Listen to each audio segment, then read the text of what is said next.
भगवान को आप कहाँ ढूंढते हैं मुझे नहीं पता। भगवान आपके भीतर है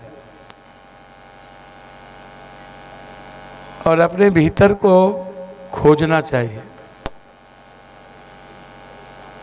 आपका जो जीवन चरित्र है, आपका जो जीवन का चिंतन है, आप जो कर्म करते हैं, आप जिस कर्तव्यों के पथ पे चलते हैं, मानव कल्याण का भाव ही ईश्वर के कल्याण का भाव है। मीरा थोड़ी गई थी कृष्ण के पास, हमेशा भगवान जाते हैं भक्त के पास, भक्त कभी नहीं गया। दुनिया का कोई भी आप विचारों को देखेंगे तो ईश्वर का जो प्रेम है ना, वो अनुनाश्रय है, वो विराट है। सुदामा के साथ कृष्ण का रिश्ता, द्रौपदी के चिरहरण के वक्त आप उस रिश्ते के भाव को याद करिए। जब द्रौपदी का समर्पण कृष्ण के प्रति हुआ तो कृष्ण की लीला थी वो, राम का सबड़ी के प्रति, राम का केवट के प्रति। ये हमने नहीं कुछ कहा, इसमें आप ही के वेद में, रामायण गीता में लिखा हुआ, मेरा कुछ नहीं है।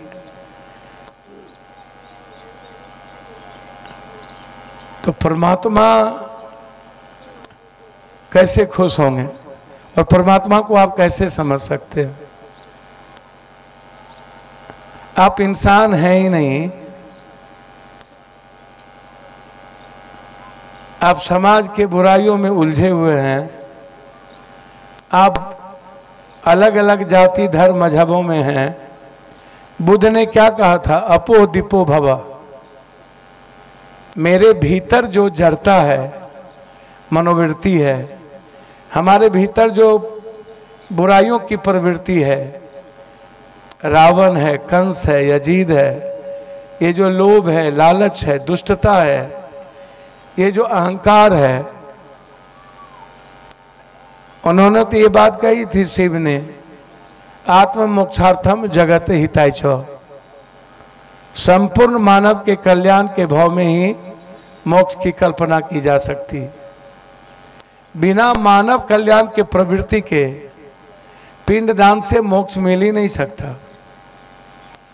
अध्यात्म और विज्ञान कहता है कि हमारे मरने के कुछ ही पल बाद आत्मा हमसे विमुक्त हो जाता है।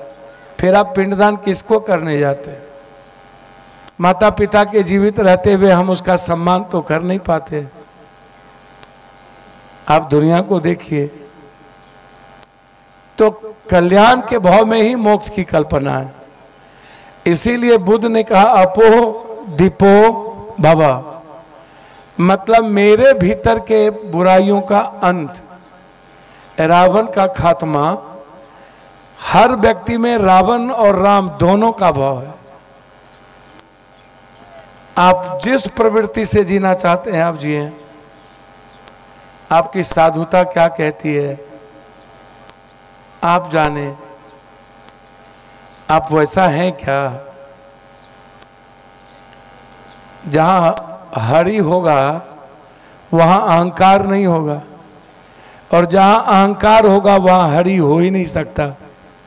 तो यहाँ कोई ऐसा इंसान है जिसके भीतर अहंकार नहीं है? कहाँ ढूंढते हैं हरि को? अहंकार का विसर्जन कर दीजिए ना, हरि का प्राप्त हो जाना। कहीं ढूंढने किसी मंदिर मस्जिद में थोड़ी मिलते हैं। वो तो आपके जीवन के कृत्य, जो चीज आप करते हैं उसी में विराजमान है। माँ के 3 बच्चे, एक डकैत, एक लंगड़ा, एक डॉक्टर, तो माँ तो तीनों से ना प्यार करती है कि एक ही से करती है, डॉक्टर से। तो क्या भगवान पापी से प्यार नहीं करता है? वो भी तो भगवान का ही बच्चा है ना। इसमें भगवान क्या करेगा? भगवान तो हमें दुनिया में सबसे खूबसूरत बना ही दिया है मनुष्य के रूप में। मनुष्य सर्वश्रेष्ठ तो है ही ना दुनिया में। जीव से, वृक्ष से, जानवर से हमारी जो योनि है वो तो सर्वश्रेष्ठ और सर्वोत्तम है ना। तो हमें तो बहुत नजदीक वो लाए हैं, हम तो बहुत निकटस्थ है।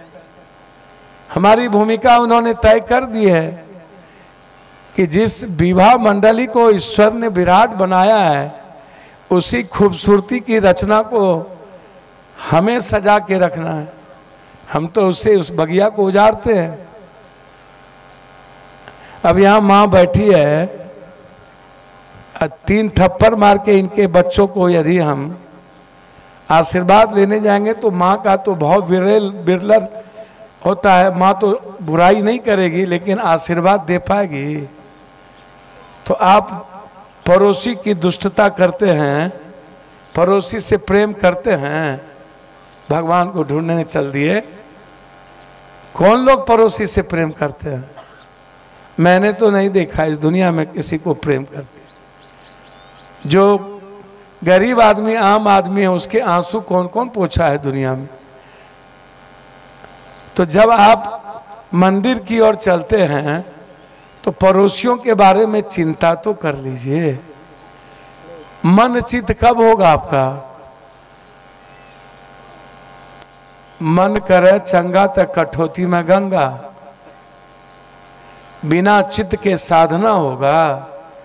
मन रहेगा ककरो खेत में बकरी चरा दी, भैंस भोरे छोड़ दी है, पैन खोली के नहीं रे बेटिया छोड़, जो न सार काट न दही पैन बह जेतो। मन रहेगा आपका हमेशा कहीं और, तो चित्त होगा नहीं तो साधना होगी। मन रहेगा 400 रुपया नहीं है, दवाई कहाँ से लाएंगे, बेटी की शादी है, भोज कहाँ से करेंगे। तो 90-95% लोगों का तो मन चित है नहीं इस देश में। अभाव में जीते हैं, परेशान हैं। तो उसके परेशानियों के साथ खड़े होने की जरूरत है हम सबको। ईश्वर प्राप्त हो जाएगा, होइए ना। हम तो बहुत आनंद लेते रहते हैं दुनिया में, हर दिन हजारों लोगों की मदद करते हैं, तो हम ईश्वर की असीम कृपा समझते हैं। जिस दिन हम 2 बजे 3 बजे रात घर पहुंचते हैं या ऑफिस, तो लगता है कि आज असीम कृपा है ईश्वर की। आज जिस दिन 11-12 बजे पहुंच जाते हैं लगता है कोई भूल तो नहीं हो गई, इतना सवेरे हम कैसे आ गए। आज लगता है काम हम कम किए। तो हम तो चाहते हैं कि ईश्वर अपने बनाए हुए रचना को खूबसूरती से सजाने के लिए हमारे जैसे भक्तों को चयन करे। आप भी उसके पात्र हो सकते हैं। कोरोना में जब आया दुनिया में 46 लाख लोग मर गए भारत के। हम 46 लाख लोगों के घर तक तो नहीं गए, लेकिन 20 लाख से ऊपर घरों की मदद की है। ताली नहीं बजाइएगा। हर घरों तक हमारे मुंह में कोई जाबी नहीं था, पट्टी नहीं थी। सबने अपने पिता माँ को छोड़ दिया, भाई को, दामाद को, पति को, पत्नी को, बेटा को, बहन को। हमने सबको अपना बनाया, सबके लाश उठाए, कोशिश किए सबकी मदद करने का। कहीं ऑक्सीजन, हमें अच्छा लगा। जब अवसर मिला तो हमने अपने जीवन को खो दिया। तो अवसर तो सबको ना मिलना चाहिए, ले लेना चाहिए। पप्पू ही सिर्फ अवसर को क्यों लिया, पीएम भी ले लेते। जब पटना में बाढ़ आया तो सीएम सोए रह गए और पप्पू यादव ने सबके घर पर खाना पहुंचाता रह गया। तो जब ईश्वर ने नेचर को आदमी के चलते जब डिस्ट्रॉय हुआ और संकट में मनुष्य आए, तो कोई पात्र तो होगा ना आगे बढ़ के उसके लिए। तो यही तो है भगवान और भक्त का रिश्ता। हनुमान का रिश्ता राम से क्या था? अर्जुन का चयन कृष्ण ने क्यों किया? अशोक का चयन बुद्ध ने क्यों किया? बुद्ध तो सबसे बुरे राजा थे, बाद में वो विप्लवी बने। उससे बड़ा दुष्ट राजा तो कोई था ही नहीं। क्रूरतम शासक थे दो। बुद्ध के शरण में जाने के बाद संगम बुद्धम शरणम गच्छामि, हम लोग तो बुद्ध को भी स्वीकार नहीं किए, और जो जो देश बुद्ध को स्वीकार किया वो दुनिया का नंबर 1 हो गया।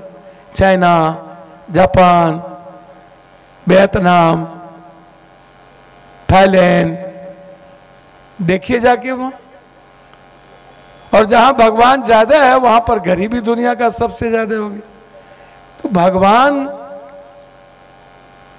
को ढूंढते हैं, मन चित करते हैं। इतना सुंदर भजन हमारे बाबा गा रहे थे, हम दूर से ही खो गए साधना में।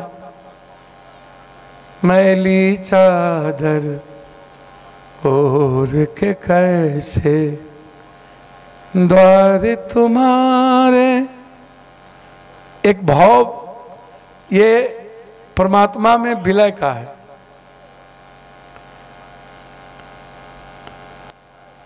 सुदामा राजा थे ना हो, और कृष्ण के प्रति इतना पागलपन था कि उन्होंने सब कुछ समर्पित कर दिया, और कृष्ण के विराट विचारों के लिए वो खो गए।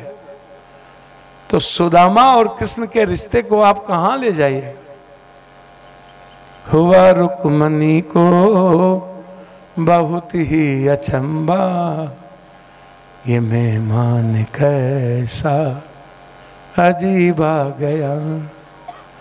तो ये जो भाव है ना, ये कंप्लीट गॉड और भक्त के बीच के वे है। कोई भी जीवन में जब भक्ति की बात आती है, आप हरे राम करते हैं, हरे कृष्णा करते हैं।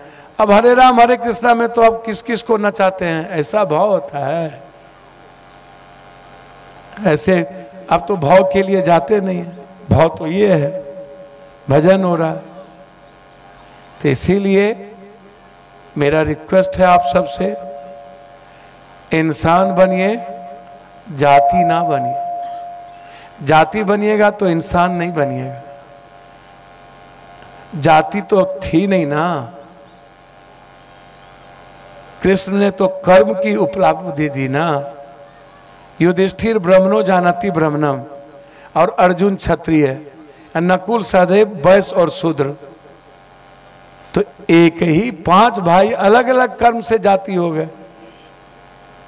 एक ही, अब रास्ता तो विचार अलग अलग हो सकते हैं हम सबके, लेकिन जाना तो पटना ही है।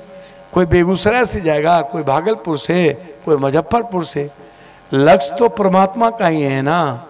तो वो जो लक्ष्य है तो प्रेम का ही ना माध्यम है, और हम लोग प्रेम किसी से करते ही नहीं है।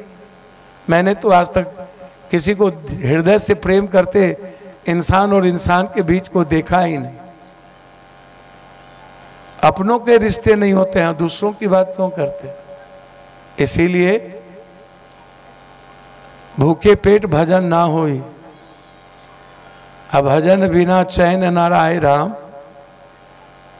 ये जो चीजें थी, प्रदीप का जो वो गीत था, पिंजरे के पंछी रे तेरा दर्द न जाने कोई, बाहर से खामोश रहे भीतर से रोई रहे। कि आप रोते रहिएगा, आपका जीवन खुशियों से भरा नहीं होगा। आप अपने बच्चे को मुस्कुराने का अवसर नहीं दे पाइएगा, तो साधना विराट कहाँ से होगा। पहले खुद के बारे में तो सोचिए सब लोग। भगवान तो है, हमेशा है। कोई एक डेस्टिनी है दुनिया में। 10 लाख हजार वर्ष पहले हम लोग दुनिया में एक बिंदु से आए। 1.25 लाख हजार वर्ष पहले हम लोग हेमोसेपियन और सेपियन से मनुष्य में आए, चिंपांजी और बंदर के बाद। तो हम तो बहुत निकट में मनुष्य में आए। जीव का विराट कब हुआ है। तो हम लोग आए कहाँ से हैं, तो एक ही ना, खून तो एक ही है ना सबका। तो सबके लिए तो जीना पड़ेगा ना हमको। हम लोग तो किसी को प्रणाम भी नहीं करते हैं, हम तो पैर भी नहीं कोई छूता है। एक बच्चे को दिखा दीजिए। इसीलिए आप सबसे आग्रह है कि कल्याण के भाव में और इंसान की पूजा में ही ईश्वर की पूजा है। इंसान के आंसू को हम सब मिलकर पोंछें। ईश्वर ने जितनी हमें ताकत दी है, मैं गलत व्यवस्था के खिलाफ, चाहे दुनिया की जितनी ताकत हो, मुझे कोई मतलब नहीं। इंसान के जीवन में मैं किसी का दखल पसंद नहीं करता। जीने दो, मुस्कुराने दो, खुशियों से रहने दो। चाहे वो कोई सिस्टम हो, चाहे कोई वो व्यवस्था हो, चाहे वो कोई राजनीतिक सत्ता हो,